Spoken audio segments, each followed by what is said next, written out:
friends, welcome to Tech Nuggets. In the previous lecture, we discussed the different versions of Python and the differences between Python 2 and Python 3. Today, we will cover memory management in Python. In Python, we have two types of memory.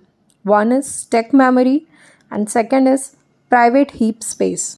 All the reference variables are stored in stack memory while objects are stored in heap memory.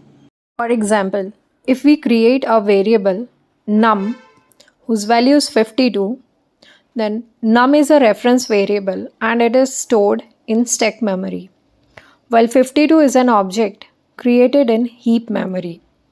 The variable num contains the reference, that is address of the object 52. In Python, we cannot directly access private heap space. We have to use reference variables to access objects in heap memory.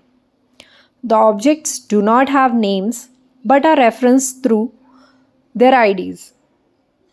Memory allocation in private heap space is managed by the Python Memory Manager. Python Memory Manager is a program in Python responsible for allocating memory. Next, we will discuss about garbage collection. Python has a built-in garbage collector to handle memory management and prevent memory leaks. The garbage collector automatically releases objects from private heap space that are no longer referenced by any variables. This memory can then be reused. The garbage collector is invoked by Python itself when needed. I hope you now understand the concept of memory management in Python. In the next video, we will discuss about the installation of Python.